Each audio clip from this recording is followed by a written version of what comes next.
Merci déjà de l'invitation ce soir pour me donner l'occasion de présenter un peu mon métier d'écologue.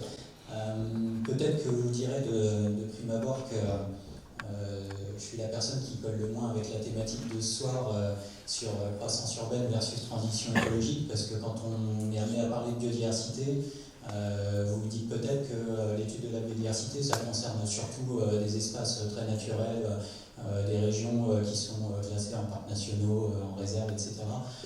Vous allez voir qu'en fait, quand on étudie la biodiversité, ce n'est pas forcément le cas. On étudie aussi de plus en plus la biodiversité vraiment à l'interface entre les activités anthropiques et puis les zones plus naturelles. Donc déjà, pour commencer, je me suis prêté un petit peu à l'exercice de retracer mon parcours scolaire. Alors je suis reparti un petit peu loin, je vais vous expliquer les raisons de tout ça. Simplement, déjà, j'ai commencé par des filières qui sont davantage des filières techniques, en travaillant dans le domaine de la cynégétique, de la gestion de la faune sauvage, donc avec un BEP, un brevet de technicien agricole sur ces deux premières composantes. Et puis ensuite un BTS gestion protection de la nature spécialisé en gestion des espaces naturels. J'insiste un petit peu sur ces aspects-là parce que finalement ces filières techniques sont parfois encore un petit peu décriées et en fait c'est des filières qui pour ma part m'ont beaucoup apporté parce qu'elles donnent un regard qui est souvent assez complémentaire à des filières plus scientifiques et elles permettent aussi de se confronter, j'ai envie de dire, à des réalités de terrain, à des logiques d'acteurs qu'on n'appréhende pas toujours forcément très bien quand on est sur les bancs de la fac. Donc voilà, c'est un aspect que je tenais à rappeler. Et alors voilà, si je ne vais pas faire le listing de toutes les thématiques qui étaient incluses dans ces parcours scolaires, mais simplement sur les aspects gestion faune sauvage, gestion des espaces naturels, c'est vrai que c'est des filières qui collent beaucoup sur de la capacité à identifier des espèces de faune et flore, des capacités à identifier la capacité, la qualité d'un milieu naturel, etc. Et puis la capacité, là aussi, à inscrire des préconisations dans une logique de territoire ou dans une logique d'acteur à un endroit donné. Donc après ça, j'ai repris du coup la fac avec une filière plus spécialisée bioproduction des écosystèmes aquatiques et terrestres, donc avec plus des composantes laboratoire, techniques de laboratoire, PCR, etc. Je ne sais pas si ça rentre dans votre plan d'études. Et pour terminer, du coup, un master en biodiversité, écologie, environnement à l'université Joseph Fourier à Grenoble. Et là aussi, quelque chose de très appliqué avec du coup des études de terrain, des applications d'indicateurs normalisés type les IBGN, ce genre de choses. Avant finalement d'intégrer le Muséum d'histoire naturelle de Paris depuis maintenant 2008. Et du coup, je vais vous présenter un petit peu rapidement les grandes missions qu'on développe dans le cadre du service dans lequel je travaille maintenant depuis une bonne dizaine d'années, qui est l'UMS Patrimoine Naturel. Voilà, donc vous avez résumé sur cette diapositive du coup les grands axes qui sont développés au sein de cette unité mixte de services patrimoine naturel. Donc déjà, peut-être pour ceux qui connaissent l'INPN, l'Inventaire national du patrimoine naturel, c'est un site web, mais c'est aussi d'ailleurs une grosse base de données sur la biodiversité. Et donc je vous invite, si vous ne connaissez pas, à aller consulter en ligne, puisque c'est la base de données de référence sur la biodiversité en France. Aujourd'hui, on a plus de 50 millions de données qui sont gérées dans cette base, et donc c'est au sein de notre service que se gère tout ça. Donc, les grands axes sur lesquels on travaille au sein de l'UMS Patrinat vont concerner très logiquement tout ce qui est collecte, bancarisation, analyse, valorisation, diffusion de données sur la biodiversité, la géodiversité, Je m'arrête 30 secondes là-dessus pour expliquer le pourquoi, parce que c'est pas juste pour le plaisir de collecter de la donnée. En fait, si on travaille sur la biodiversité, ça n'a échappé à personne dans cette salle qu'on est dans une sixième crise massive d'extinction de la biodiversité aujourd'hui, qui est en grande partie liée aux activités humaines. Et du coup, si on veut travailler sur cette biodiversité, la comprendre, la préserver, voire restaurer dans certains cas de figure, eh bien, c'est nécessaire déjà de la connaître, de connaître où se situe cette biodiversité, est-ce qu'elle est menacée, pas menacée, etc., etc. Donc ça, on peut le faire qu'en ayant accumulé de la connaissance, et c'est tout l'objectif qu'il y a derrière ces bases de données. Ensuite, autre volet important au sein du MS Patrinat, c'est tout ce qui concerne la production de méthodes, de protocoles, de référentiels, de standards. Là aussi, quand on parle de biodiversité, eh bien, il faut un petit peu normer les choses. D'une part, des méthodes et protocoles de terrain pour collecter de l'information, parce que si vous collectez de l'information sans avoir un cahier des charges strict, eh bien, forcément, vous ne pourrez pas tirer de conclusions d'une collecte agrégée de données, puisque voilà, vous aurez la donnée qui sera complètement hétérogène. Donc ça, c'est un point important. Tout ce qui est référentiel, on parle de référentiel taxonomique, de référentiel sur les habitats naturels. Là aussi, quand vous voulez travailler sur la biodiversité, il faut être capable de nommer les espèces, de nommer les habitats, et il faut des référentiels pour ça. Autre point un petit peu essentiel dans nos missions, c'est tout ce qui concerne l'appui scientifique et technique aux politiques de conservation de la biodiversité. Alors là, on parle aussi bien de politiques publiques que d'appui à des politiques privées. Je vais y revenir plus en détail tout à l'heure. Également pour les standards, j'en ai pas parlé, mais voilà, je pense que tout le monde connaît les listes rouges de l'UICN. Ces listes rouges sont faites en collaboration avec le muséum, et ça fait partie des standards qui sont complètement nécessaires pour appréhender la biodiversité. À un moment donné, si vous voulez savoir si il faut prioriser les actions sur telle ou telle espèce, il faut savoir si telle espèce est menacée d'extinction ou pas. Voilà. Et puis, autre aspect important évidemment de nos missions, c'est tout ce qui concerne la formation, la sensibilisation sur ces questions de biodiversité, parce que là aussi, il y a un gros chantier. On a des acteurs sur le territoire, des acteurs industriels, des acteurs économiques qui sont de plus en plus sensibles à ces questions-là. Il faut reconnaître aussi qu'il y a des réglementations qui sont de plus en plus drastiques et qui, entre guillemets, les contraignent à s'intéresser au sujet. Mais voilà, on a besoin aussi de faire passer des messages sur pourquoi c'est important de préserver la biodiversité. C'est pas juste pour le plaisir de préserver des petites fleurs et des petits oiseaux et parce que c'est joli dans le paysage, mais c'est aussi parce que sans biodiversité, on ne vivrait pas très longtemps et pas dans de très bonnes conditions. Voilà, donc tout ça présenté m'amène à détailler un petit peu plus ce sur quoi moi je travaille dans le cadre de cette unité, c'est-à-dire sur des partenariats recherche-expertise sur la biodiversité, avec notamment un certain nombre d'acteurs économiques que je vais vous montrer dans le tableau qui suit. Voilà, donc je ne vais pas faire le listing de ces acteurs, hein, c'est des partenariats qui sont amenés à évoluer au fur et à mesure, mais je vais plutôt vous expliquer la philosophie qu'il y a derrière tout ça. C'est-à-dire qu'on répond à des sollicitations d'un certain nombre d'acteurs qui viennent nous voir parce qu'ils ont besoin d'une expertise sur la biodiversité, ils ont besoin de développer certains sujets pour lesquels il n'y a pas encore de réponse sur, par exemple, comment se comporte la biodiversité dans une logique de continuité écologique sur des sites industriels, quel est le rôle de ces sites industriels dans les continuités écologiques. Eh bien, pour ça, on n'a pas de réponse forcément toute faite. Déjà, bon, ça dépend du type de site industriel, mais ça dépend aussi de plein de choses dans le paysage environnant. Et du coup, je vous parle de ce sujet-là parce qu'on a engagé il y a quelques années une thèse sur le sujet qui arrivera à sa fin maintenant dans 1 an et demi. La logique aussi de ces partenariats, c'est de ne pas être dans une réponse à une commande. Nous, on n'est absolument pas un bureau d'études, donc on insiste beaucoup sur la différence entre une activité de bureau d'études où vous pouvez avoir des écologues qui travaillent sur de la collecte d'informations sur la biodiversité dans des logiques d'études d'impact, d'études réglementaires. Mais nous, ça, c'est vraiment pas notre credo.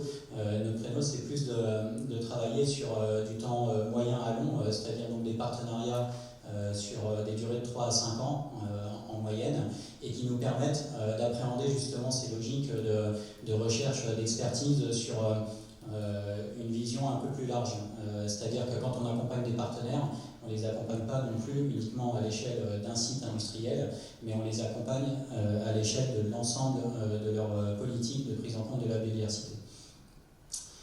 Voilà, donc pour donner quelques éléments, voilà, on travaille avec EDF, on travaille avec des groupes comme Eurovia qui sont des filiales du groupe Vinci, on travaille avec Suez, avec la Fédération française de golf, etc., etc. Et puis, dans ce cadre-là, on est amené à développer des méthodologies pour appréhender la biodiversité. Donc, je ne sais pas si vous travaillez un petit peu sur les indicateurs de suivi de la biodiversité, mais on a développé il y a quelques années un indicateur qui s'appelle l'indicateur de qualité écologique, l'IQE. Et suite au développement de cette méthodologie, on a été amené à développer une communauté de pratique, à former des acteurs, des associations, des bureaux d'études, etc., à l'utilisation de cette méthodologie pour mieux appréhender la biodiversité sur des sites industriels. Voilà, résumé en une diapo, à quoi peuvent ressembler les sites sur lesquels on est amené à s'impliquer.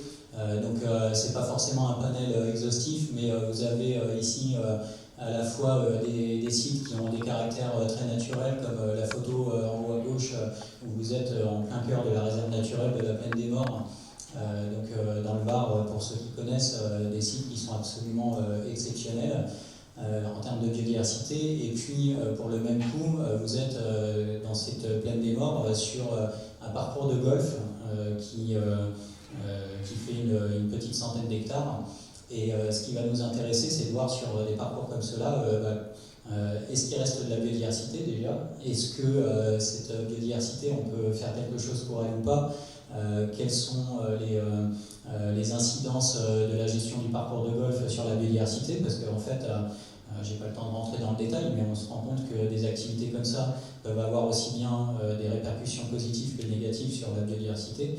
Donc des répercussions négatives, je pense que vous en avez tous en tête avec tout ce qui est consommation d'eau, usage de pesticides, etc. Mais en fait, on se rend compte que des activités comme ça peuvent des fois préserver des pans de biodiversité, parce que s'il n'y avait pas ça, il y aurait peut-être d'autres activités humaines pires juste à côté.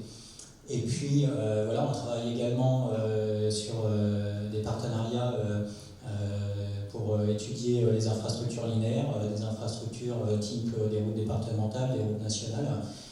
Là aussi, on s'intéresse beaucoup à la question de la fragmentation des habitats naturels liés à ce genre d'infrastructures, mais on s'intéresse aussi de plus en plus à comment anticiper les impacts sur la biodiversité. Voilà, je pense que tout le monde a entendu parler de la démarche éviter, réduire, compenser les impacts sur la biodiversité. Ce qu'on essaye de faire, nous, à notre échelle, c'est de développer là aussi des indicateurs qui vont permettre d'anticiper au maximum les impacts pour ensuite les réduire à une portion qui sera acceptable. Et pour ce qui est de la compensation, bon, on verra plus tard, mais voilà, on est vraiment dans une logique déjà de connaître au maximum la biodiversité sur les territoires pour éviter ces impacts. Là aussi, je ne vais pas rentrer dans le détail, mais quelques types d'activités sur lesquelles on est amené à travailler, des unités de production énergétique. Je vous ai mis là une centrale à charbon Cordemais sur la Loire-Atlantique, donc une centrale qui est en cours de fermeture. EDF a énormément de foncier qui n'est pas uniquement dévolu à de l'exploitation industrielle. Il y a aussi des espaces qui sont très naturels en fait sur le foncier d'EDF. Et quand on étudie la biodiversité sur ces sites-là, c'est pas forcément évident parce qu'on est sur des surfaces qui sont très très conséquentes. La partie ingénierie hydraulique d'EDF, c'est près de 30 000 hectares de foncier. Comment on fait pour appréhender la biodiversité sur 30 000 hectares? C'est pas simple. Là aussi, on a intérêt à avoir des méthodologies qui sont bien fluides au départ pour avoir une vision un peu homogène de la biodiversité. Là, notamment, on a accompagné EDF sur un indicateur qui a permis, en le répliquant sur l'ensemble du foncier d'EDF, de situer à grands traits les enjeux de biodiversité pour pouvoir anticiper si EDF a besoin demain de développer des nouvelles infrastructures de production énergétique, déjà d'avoir un premier regard pour savoir où il ne faut pas mettre les pieds parce qu'il y a des enjeux de biodiversité remarquables. Des sites industriels comme des carrières, des mines, là aussi, ça fait partie des thématiques sur lesquelles on travaille beaucoup parce que des mines et des activités de carrière, il y en a absolument partout sur le territoire national et partout dans le monde. Et on a absolument besoin de l'exploitation de ces matériaux pour tout un tas de raisons, pour de la construction, pour des activités industrielles diverses et variées, pour produire des voitures, etc. Donc l'idée qu'il y a derrière ça, c'est pas nous en tout cas de remettre en cause les activités industrielles, mais là aussi c'est d'accompagner au mieux les acteurs pour que leur empreinte soit la moins forte possible sur la biodiversité. Et quand on étudie des sites comme ça, on prend conscience assez rapidement qu'il y a des potentiels aussi de création de milieux naturels pionniers. Donc c'est pas forcément toujours négatif pour la biodiversité. Et il y a aussi capacité, une fois que l'exploitation est terminée, de se projeter un petit peu dans l'avenir pour proposer des mesures de restauration un petit peu intelligentes des sites miniers pour avoir quelque chose qui sera accueillant pour la biodiversité, qui éventuellement s'intégrera utilement dans le paysage et puis pourquoi pas aura une deuxième vie en termes d'activité économique. Donc voilà, ça fait partie aussi des sujets sur lesquels on est amené à réfléchir. Je vous ai mis deux autres exemples de sites sur lesquels on interagit. Un site du ministère des Armées. On a lancé un partenariat avec le ministère des Armées l'an dernier. Le ministère des Armées, c'est 270 000 hectares de foncier. J'ai plus le temps, c'est ça? Ok. Donc là aussi, voilà, des enjeux très très forts en termes de biodiversité, des espèces un peu emblématiques comme le loup, comme l'aigle de Bonelli, comme tout un tas de choses qu'on peut voir sur des sites qui sont parfois très naturels. Et puis des installations de stockage de déchets. Ma collègue précédente a déjà un peu parlé de ce type d'activité. Voilà, pour vous parler aussi là, un petit peu concrètement de quelque chose qu'on a développé ces dernières années. Si on fait un focus sur les golfs, on a développé en lien avec la Fédération française de golf un programme qui s'appelle Programme Golf pour la biodiversité. Ça s'inscrit exactement dans ce que je vous disais tout à l'heure. La logique, c'est de connaître la biodiversité pour mieux la préserver et également pour la valoriser. Parce que je pense que là aussi, ça n'aura échappé à personne, les activités golfiques, c'est pas forcément quelque chose qui a très bonne presse vis-à-vis du grand public. Le golf, c'est un peu un sport qui est en perte de vitesse, et là aussi, finalement, les acteurs du golf, ils ont à la fois peut-être envie un petit peu de redorer leur blason, mais aussi certains ont des vraies convictions, ils sont convaincus que la biodiversité, c'est un sujet important. Et du coup, ils cherchent à mieux connaître cette biodiversité pour pouvoir mieux la préserver et puis partager des bonnes pratiques en matière de gestion.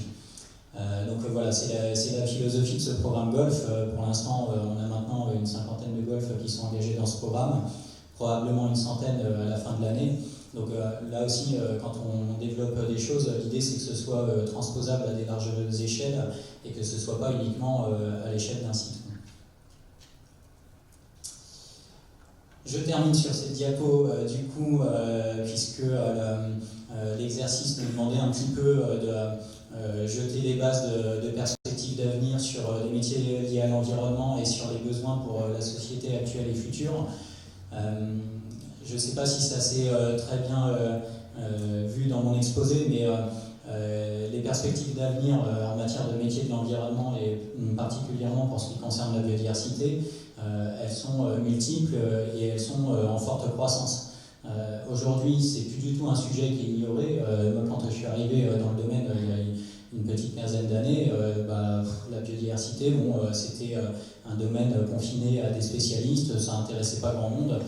Aujourd'hui, tout le monde en parle, quoi. Donc voilà, quand on parle de biodiversité et de besoins pour la société actuelle et future, on aura toujours besoin de comprendre où on va par rapport à cette biodiversité, quelles sont les interactions avec les activités humaines, qu'est-ce qu'on risque si on arrive à un seuil de dégradation trop fort de la biodiversité. Voilà, on a des tas de thématiques d'études sur les services écosystémiques, etc. Je passe un petit peu là-dessus, mais voilà, il y a vraiment des sujets majeurs à explorer. Et du coup, les besoins pour la société actuelle et future, ils sont absolument partout. Et si on doit reboucler un petit peu avec ces aspects à venir des métiers liés à l'environnement, là c'est pareil, je vous ai dressé un petit panel de types d'actions dans lesquelles on peut être amené à développer des compétences. On travaille sur la mycorhisation de plants pour la restauration de sites miniers, c'est les photos que vous avez en bas. On a besoin de compétences en géomatique pour cartographier sur le terrain les répartitions des espèces et comprendre leur écologie. On a besoin de développer des filières économiques avec du végétal local, comme c'est illustré en haut à droite. On a besoin également de compétences pour nommer, décrire les espèces, donc des compétences de taxonomiste. Là, je vous ai mis un petit panel, encore une fois, d'espèces qui ont été observées sur le golfe de Vidauban dans le Var. Une espèce de pseudoscorpion qui est nouvelle pour la science, qui n'avait jamais été observée ailleurs. Donc là aussi, pour vous dire que quand on parle de biodiversité et d'espèces nouvelles, c'est pas quelque chose qu'on va regarder loin dans des expéditions à l'autre bout du monde. On a encore vraiment plein de choses à connaître sur le territoire national et même sur le territoire métropolitain. Et puis des besoins en matière de développement de la recherche, parce que là aussi, une petite illustration sur les golfs, on n'a pas toujours une bonne connaissance de pourquoi telle espèce de gazon va être sensible à tel ou tel type de parasite, à tel ou tel nématode. Donc là, vous avez un chercheur qui est sur le terrain, qui a fait des prélèvements de nématodes pour essayer de caractériser les populations de nématodes et voir quelles sont celles qui sont impactantes pour les gazons sportifs. L'idée, c'est peut-être d'essayer de retravailler, de tendre vers des sols qui sont peut-être plus naturels et de travailler aussi avec des espèces de gazons qui sont plus adaptées à des conditions locales, qui vont être plus résistantes à des maladies, donc qui vont être moins gourmands dans l'eau, qui vont être moins gourmands dans un produit phytosanitaire, etc. etc. Donc voilà, je vous ai dressé rapidement un panel de tout ce qui pouvait être fait sur ces sujets de biodiversité. C'est forcément incomplet. J'espère en tout cas que ça vous a donné des idées et que ça vous a stimulé par rapport à ces questions de biodiversité. Merci à tous.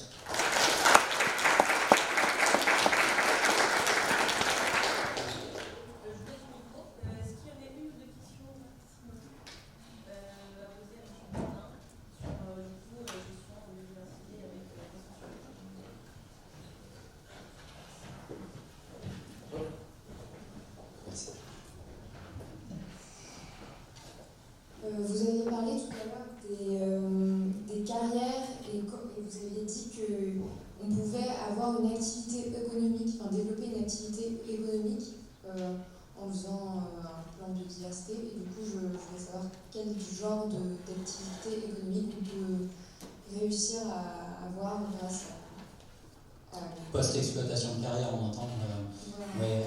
voilà. On pense notamment à des filières agricoles en fait.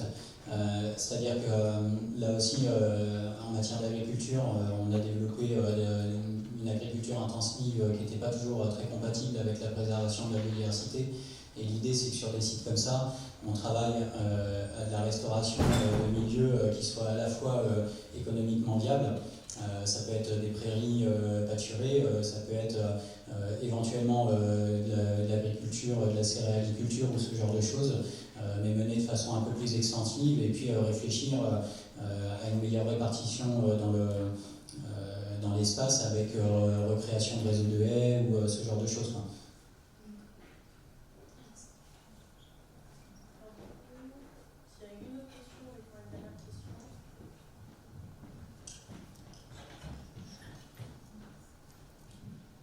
Merci beaucoup pour votre présentation.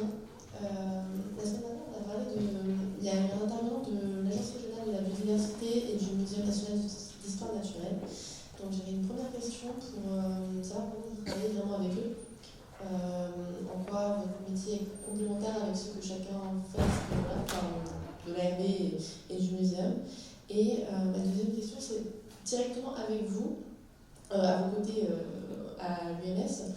Est-ce qu'il y a vraiment que des écologues, des spécialistes de la végétation, ou est-ce que d'autres types de profils plus à thématique environnementale plus large que spécialement l'écologue?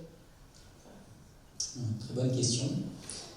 Pour la première question par rapport à comment on travaille avec des acteurs comme la RB, il y en a plein d'autres, on travaille de façon assez complémentaire, c'est-à-dire que du coup, l'ARB, évidemment, va plus intervenir à un niveau régional, va plus être impliqué dans des politiques publiques régionalisées. Nous, on ne va pas forcément chercher à travailler avec un territoire plutôt qu'un autre. Et du coup, on a une vision qui est probablement plus englobante, qui est une vision du territoire national. Ensuite, des acteurs comme l'ARB, ils vont avoir une connaissance souvent plus fine de la biodiversité dans les territoires. Et donc voilà, on a besoin de travailler évidemment en partenariat très étroit avec des acteurs comme cela, avec des acteurs associatifs, avec une multiplicité d'acteurs. Donc c'est vraiment complémentaire. Ensuite, la deuxième question, c'était sur est-ce qu'il y a d'autres types de métiers que simplement des botanistes, etc. Bah oui, dans notre unité, il y a des gens qui sont spécialisés en géomatique, il y en a qui font de la modélisation sur les trajectoires évolutives des écosystèmes. On a des gens qui ont vraiment des profils de recherche, des gens qui sont plus dans des profils d'expertise. On a des gens qui travaillent sur l'administratif, sur du montage de dossiers, sur du suivi de grands programmes scientifiques comme Natura 2000, comme les SNIEF, etc. Donc on a des profils qui sont très variés là aussi et très complémentaires. Merci beaucoup.